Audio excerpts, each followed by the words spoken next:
Hello friends, welcome to my channel excellent coaching. Last video में जो topic discuss किए थे उसका ये क्विज है, तो इसको देख लेते हैं एक बारी। फर्स्ट क्वेश्चन है, who would be most likely to assume that psychological disorders are caused by an imbalance in the fluids of the body. तो कौन से लोग मानते थे कि बॉडी में इम्बैलेंस होगा अगर फ्लूइड्स का, तो साइकोलॉजिकल डिसऑर्डर्स हो जाएंगे। इसका आंसर है सी, क्योंकि हिपोक्रेटिस थे जो कि एक एंशियंट ग्रीक फिजिशियन थे, उनका ये मानना था कि बॉडी में जो फ्लूइड्स हैं अगर वो इम्बैलेंस हो जाएंगे तो साइकोलॉजिकल डिसऑर्डर्स हो जाएंगे। Question number 2, Lisa has started feelings of fearfulness about going to school. She has begun to suffer from headaches and stomachache and has missed several days of school already. Lisa condition is abnormal from the dash definition. तो Lisa है जिसको एक feeling of फियरफुलनेस आने लग गई है, मतलब वो बाहर स्कूल जाती है तो उसको डर लगता है स्कूल जाने से, उसको हेडेक हो रहे हैं, स्टमक एक हो रहे हैं, और उसने बहुत टाइम से स्कूल जो है वो मिस करती जा रही है। तो अगर स्टमक एक होता है उसको और इस तरह से हेडेक होता है और स्कूल नहीं जा पाती है, तो उसकी कंडीशन एबनॉर्मल मानी जाएगी। लेकिन किस डेफिनेशन से मानी जाएगी? उसकी कंडीशन एबनॉर्मल सब्जेक्टिव डिस्कम्फर्ट से मानी जाएगी, क्योंकि उसको डिस्कम्फर्ट फील हो रहा है उस पर्टिकुलर जगह पे जाने के लिए, जो उसके लिए खुद के लिए है, सिर्फ सब्जेक्टिव है जो। फिर है, in United states insanity is not a dash term, it is a dash term. तो यूएसए में इंसैनिटी जो है वो साइकोलॉजिकल टर्म नहीं है, लीगल टर्म है। Question number 4, Elliot is attracted to his beautiful cousin Ginny but knows that she is too closely related to him. He believes he has successfully overcome his forbidden attraction but still finds that every time Ginny is near him, he is overwhelmed with feelings of anxiety, feels the need to wash his hands. Which model of abnormality would likely to explain Elliot's behavior?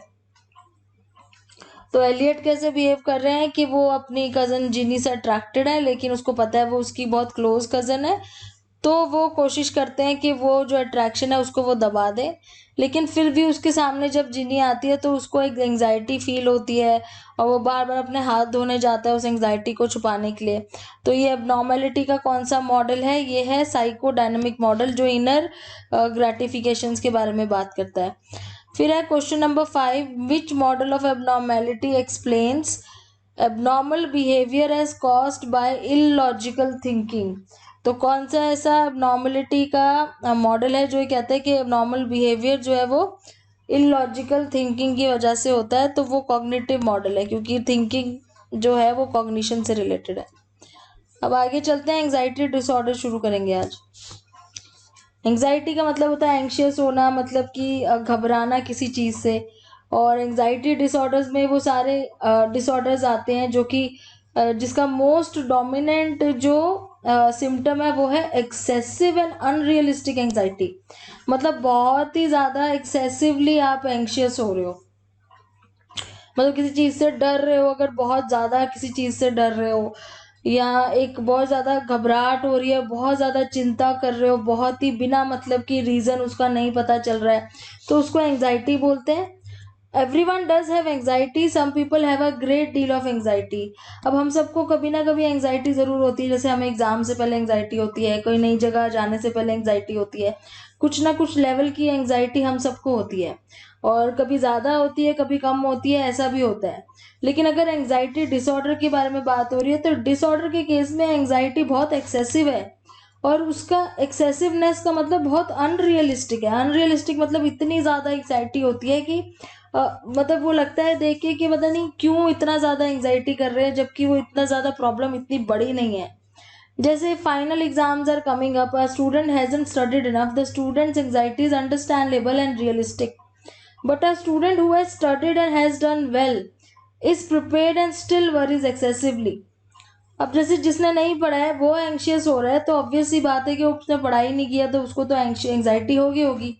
लेकिन अगर उसकी जगह कोई दूसरा बच्चा है जो पूरा प्रिपेयर्ड बैठा है, जो हमेशा अच्छे नंबर लेके आता है, अगर वो इतना एक्सेसिवली वरी करता जा रहा है कि वो एंग्जाइटी के चक्कर में कभी फेंट हो रहा है, कभी कुछ हो रहा है, तो उस केस में वो डिसऑर्डर में आ जाता है, क्योंकि अनरियलिस्टिक है, उसके पीछे कोई रीज़न नहीं है, फिर भी उसको इतनी ज़्यादा एंग्जाइटी हो रही है। People who are in danger of losing their job might experience quite a bit of anxiety, but its source is obvious and understandable. But someone whose life is going well, for whom nothing bad is looming in the future, who still feels extremely anxious, may experience anxiety disorder. मतलब ये बार बार वही बता रहे हैं कि जिसके लिए कोई रीजन है एंशियस होने का, अगर वो एंशियस हो रहा है, वो घबरा रहा है, वो चिंता कर रहा है, तो उसका तो रीजन है, समझ में आता है। लेकिन अगर किसी की लाइफ एकदम नॉर्मल चल रही है, कुछ भी ऐसा नहीं है जिसके पीछे वो इतना ज्यादा परेशान हो जाए कि इतना एंशियस हो जाए वो, तो उस केस में फिर ये एक चिंता की बात हो जाती है, क्योंकि ऐसा लगता है कि शायद उसको कोई एंजाइटी डिसऑर्डर है। Free floating anxiety is the term given to anxiety that seems to be unrelated to any realistic known factor, and it is symptom of an anxiety disorder. तो उस केस में हम उस पर्सन को, उसके symptom को बोलते हैं free floating anxiety. Free floating anxiety का मतलब है सिम्टम नजर आ रहा है लेकिन उसके पीछे कोई कॉज नहीं है, आपको कोई कॉज नहीं मिल रहा है कि क्यों हो रहा है, विदाउट एनी कॉज कोई एंशियस होता जा रहा है, तो वो फ्री फ्लोटिंग एंजाइटी है। फिर फोबिया आता है, ये तो ऊपर एंजाइटी था, फिर आता है फोबिया। फोबिया मतलब आपको किसी चीज से डर लगता है, तो ये भी एक anxiety, one of the anxiety disorders ही है। लेकिन ये फोबिया इररेशनल की बात कर रहे हैं। इररेशनल मतलब इलॉजिकल, मतलब बिना किसी चीज का आपको डर लगते जा रहा है। और परसिस्टेंट है आपका फियर। परसिस्टेंट मतलब एकदम लगातार आपको उस चीज से डर लग रहा है, ऐसा नहीं है कि आप एक बार डर गए अगली बार नहीं डरे। और वो डरते आप जिस चीज से हो, वो एक कोई ऑब्जेक्ट हो सकता है, कोई सिचुएशन हो सकती है, या फिर कोई सोशल इंटरेक्शन भी हो सकती है। सोशल इंटरेक्शन मतलब जैसे किसी को बाहर जाने में, किसी से बात करने में डर लगता है, कोई नई जगह जाने में डर लगता है। Many people would feel fear if they suddenly come upon a live snake as they were walking. अब स्नेक से तो सबको डर लगता ही है, ऐसा नहीं है कि अगर सामने स्नेक आ जाएगा तो कोई डरेगा नहीं। लेकिन अगर किसी को सिर्फ फोटो दिखाएं, स्नेक की पिक्चर दिखाएं, उसी से अगर कोई डरना शुरू कर दे फोटो को देख के ही, तो उसका मतलब उसे फोबिया है। अब ये क्योंकि इरेशनल है ना, फोटो से डरने की जरूरत थोड़ी ना है, फोटो से कोई बाहर थोड़ी आ रहा है स्नेक। लेकिन अगर आप फोटो से भी डर रहे हो तो दैट मीन्स वो आपका इरेशनल फियर है, इलॉजिकल है। उस केस में वो फियर नहीं है, वो फोबिया है। तो जिंदा स्नेक से बच के भागना तो एक नॉर्मल रैशनल चीज मानी जाती है, लेकिन अगर फोटो से ही बच के भाग रहे हो तो वो नॉर्मल चीज नहीं है, तो वो डिसऑर्डर में आएगा। ऐसे ही एक और होता है सोशल फोबिया। सोशल फोबिया में क्या है, लोगों से डर लगता है, लोगों को मिलने से डर लगता है, लोगों से बात करने से डर लगता है। अब बाहर जाने में लोगों को मिलने से बहुत ज्यादा डर लगता है। अब जैसे आपके कोई कॉन्फ्रेंस है, आपको सबके सामने खड़े होकर बोलना है, उस टाइम डर लग रहा है, तो एक रीजन होता है स्पेसिफिक कि हमें पता है कि हम इतने सारे लोगों के सामने कैसे बोलेंगे, तो आपके पास एक रीजन है डरने का। लेकिन अगर नॉर्मली आपको घर से बाहर जाने के लिए कोई बोले और तब आपको डर लगने लग जाए, तो वो तो इरेशनल हो जाता है ना। So people with social phobia are afraid of being evaluated in a negative way by others, so they tend to avoid situation that could lead to something embarrassing. तो ये ऐसे लोग होते हैं जिनको बड़ा डर लगता है कि लोग उन्हें ह्यूमिलेट कर देंगे, किसी तरीके से उनको एम्बेरस कर देंगे, कुछ नेगेटिव बोल देंगे, तो वो सिचुएशन से बचने के लिए बाहर ही नहीं जाते हैं डर के मारे। ये बड़े सेल्फ कॉन्शियस भी होते हैं। कुछ इसमें से सोशल फोबिया में से कुछ कॉमन है जो मोस्टली लोगों में होते हैं, जैसे स्टेज फ्राइट है, स्टेज पे खड़े होके नहीं बोल पाना। फियर ऑफ पब्लिक स्पीकिंग है, पब्लिक के सामने नहीं बोल पाना। Fear of urinating in public rest room, मतलब जैसे जो पब्लिक वॉशरूम्स होते हैं वहां पे भी नहीं जा पाना, इतना डर लगता है। Not surprisingly people with social phobia often have history of being शाई एज अ चिल्ड्रन। हाँ, ये इंपॉर्टेंट चीज आपको पता होनी चाहिए कि जिनको ये फोबिया होता है ना, वो ऐसा नहीं है कि वो बचपन से बहुत शाई लोग होते हैं। एक होता है जो बहुत शाई है, जिसको शर्म आती है लोगों से मिलने में। शाई जो होते हैं, इंट्रोवर्ट जो होते हैं, वो तो ऑब्वियसली लोगों से बातचीत करने में थोड़ा सा वो करते हैं, अवॉइड करते हैं। लेकिन ये लोग वो होते हैं जिनको ऐसी कोई वो नहीं होती है, इनकी नेचर ना शाई होते हैं ना इंट्रोवर्ट होते हैं। उनको जब इस तरह की प्रॉब्लम आने लग जाती है तो ये सोशल फोबिया आ जाता है, या सोशल एंजाइटी डिसऑर्डर। फिर आ जाता है agoraphobia. Third type of phobia is agoraphobia, जिसका ग्रीक नेम है ये, जिसका मतलब होता है fear of market place. Fear of marketplace, although that makes it sound like a social phobia, agoraphobia is little complicated. तो ये एगोराफोबिया होता क्या है? It is actually the fear of being in a place or situation from which escape is difficult or impossible if something should go wrong. Agoraphobia मतलब आपका ये है कि आप ऐसी जगह पे जाने से डरते हो जहां से आपको एस्केप करना बड़ा मुश्किल हो जाएगा अगर कुछ गलत हो गया तो। जैसे क्राउड में नहीं जा सकते क्योंकि आपको पता है अगर भगदड़ मच गई तो आप वहां से आपको बाहर निकलना बड़ा मुश्किल हो जाएगा। ऐसे ही ब्रिज क्रॉस नहीं कर सकते क्योंकि उनके मन में क्या थॉट आता रहता है कि अगर ब्रिज टूट गया तो हम वहां से बच नहीं पाएंगे। कार में नहीं ट्रेवल कर पाते, प्लेन में नहीं करते हैं वो ट्रेवल क्योंकि उन्हें लगता है अगर कुछ हो गया तो हम वहां से कहीं भाग के नहीं जा सकते। और रेस्टोरेंट्स में खाना ना खाना और something even of sometimes even leaving the house, घर से भी बाहर ना निकल पाना। तो ये एगोराफोबिया ना बहुत ज्यादा इसकी अलग अलग वैरायटी है। जैसे कोई घर से नहीं निकल पा रहा है, कोई हाइट पे नहीं चढ़ पा रहा है क्योंकि उसको ये लग रहा है मैं वहां से भाग नहीं पाऊंगा, कोई प्लेन में ट्रेवल नहीं कर पा रहा है, उसे लग रहा है कि मैं वहां से एस्केप नहीं कर सकता। तो ये सारी वो सिचुएशंस है जहाँ पे ऐसा फील हो रहा है कि एंजाइटी हो रही है कि अगर कुछ गलत हो गया तो हम वहां से एस्केप नहीं कर सकते। उसकी वजह से उनको पैनिक अटैक भी आ जाते हैं कई बार। तो ये जैसे आपको एक फोटो यहाँ पे दिख रही है, एक लेडी अपने बच्चे के साथ यहाँ पे ब्रिज क्रॉस कर रही हैं और उसको डर लग रहा है कि गलती से अगर ब्रिज को कुछ हो गया तो वो बचेगी नहीं। तो this is they are showing some symptom of agoraphobia. People with specific phobia can usually avoid the object or situation without too much difficulty, and people with social phobia may simply avoid jobs and situations that involve meeting people. तो अब जिसको चीजों से phobia है वो तो चीजों को अवॉइड कर देता है, वो चीजों को दूर रखता है, उस सिचुएशन से दूर रहता है। लेकिन अगर जिसको सोशल फोबिया है तो वो लोगों से दूर रहता है, तो वो जॉब्स नहीं ज्वाइन करते हैं, वो पार्टीज में नहीं जाना, मीटिंग में ना जाना, क्राउडेड स्पेसेस में ना जाना, फिर वो ऐसे चीजें करते हैं। और जिनको अगोराफोबिया है वो इस तरह की चीजें अवॉइड करते हैं, जैसे प्लेन में ना ट्रैवल करना, ब्रिज पे ना चढ़ना, जिससे उन्हें लगता है कि बहुत मुश्किल हो जाएगा एस्केप करना। Severe case of agoraphobia can make a person's home a prison, leaving the person trapped inside, unable to go to work, shop or engage in any kind of activity. तो जो एगोराफोबिया का बहुत ही severe case होता है ना, उस case में आपको ये ऐसे लोग मिलेंगे जो घर से बाहर नहीं निकलते। उनका घर एक प्रिजन की तरह हो जाता है उनके लिए, वो बाहर निकल ही नहीं पाते हैं, वो बहुत डरते हैं। और वो ना तो काम पे जाते हैं, ना शॉपिंग या कहीं पे भी किसी एक्टिविटी में नहीं जाते क्योंकि उनके अंदर इतना ज़्यादा डर होता है।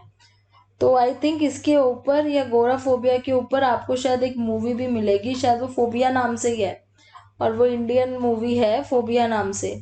तो आप देखना, सर्च करना, उसमें जो एक्ट्रेस है उनको ये अगोराफोबिया ही दिखाया हुआ है क्योंकि वो घर से बाहर नहीं निकल पाती हैं उसमें। फिर कॉमन फोबियाज और उनके साइंटिफिक नेम है, जैसे जिसको वॉशिंग और बेदिंग से डर लगता है उसका ब्लूटोफोबिया है। फिर स्पाइडर से डर लगता है, रैक्नोफोबिया है। लाइटनिंग से डर लगता है तो सिरानोफोबिया है। डर्ट और जेम से माइसोफोबिया, स्नेक, ये सबके अपने अपने साइंटिफिक नेम दिए हुए हैं। फिर आगे चलते हैं, इसमें कौन सा है, पैनिक डिसऑर्डर है इसके बाद। पैनिक डिसऑर्डर मीन्स पैनिक हो जाते हैं, बहुत घबराना शुरू कर देते हैं, एंजाइटी की वजह से ही होता है ये। तो सडनली पैनिक हो जाना, फिर उसमें स्ट्रेस हो जाता है और पसीने छूटने लग जाते हैं। और कई बार ये फीलिंग अगर बहुत ज़्यादा हो जाए तो बहुत मुश्किल हो जाता है लोगों को संभालना। जैसे 14-year-old Daria was sitting in a science class watching a film. All of a sudden, she started feeling really strange. Her ear seems to be stuffed with cotton and her vision was very dim. She was cold, had broken out in a sweat and felt extremely afraid for no good reason.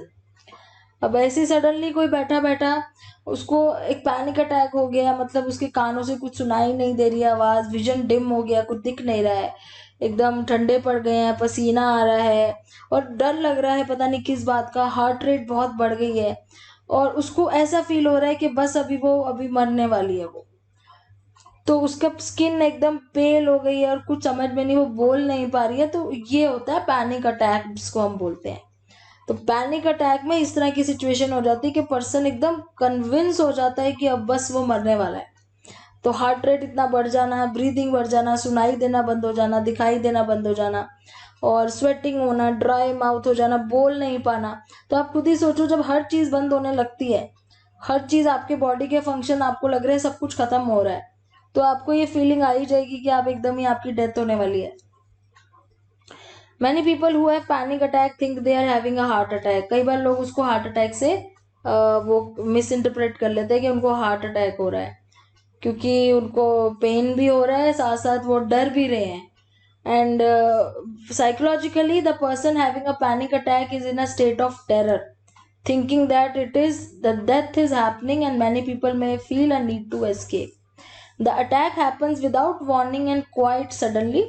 Although some panic attacks can last as long as half an hour. तो ये attack suddenly हो जाता है, कोई warning के बिना होता है, और ये मैक्सिमम आधे घंटे तक भी हो सकता है। जैसे ज़्यादातर तो जो है वो 10 से 15 मिनट का ही देखा गया है। Having a panic attack is not unusual, especially for adolescent girls and young adult women. तो adolescent girls में और young adult women में ये इतना अनकॉमन नहीं है, यूजुअली ये देखा गया है। और जो लोग सिगरेट स्मोकिंग करते हैं वो ये ध्यान से सुन लें कि जो लोग सिगरेट स्मोकिंग करते हैं, खासकर जो एडोलेसेंट एज में, उनको ये चांसेस ज़्यादा होते हैं पैनिक अटैक होने के। एंड पैनिक अटैक आजकल बहुत फ्रीक्वेंटली लोगों में मिलने लग गया है, उनसे उनकी डे टू डे एक्टिविटीज़ में प्रॉब्लम आने लग गई है, इसलिए इसको एक पैनिक डिसऑर्डर का नाम दे दिया है। क्योंकि डिसऑर्डर क्या होता है, जो आपकी डे टू डे फंक्शनिंग में अगर प्रॉब्लम क्रिएट करे तो हम उसे डिसऑर्डर बोल देते हैं। When a fear of having panic attack in public place prevents the person from going into unfamiliar or exposed places, it is called panic disorder with agoraphobia. तो अगर किसी को ये डर लगता रहता है कि अगर वो कहीं बाहर जाएगा और उसको पैनिक अटैक हो जाएगा, इसलिए वो बाहर नहीं जाता, तो इसका मतलब पैनिक डिसऑर्डर भी है और अगोराफोबिया दोनों एक साथ हो गए हैं।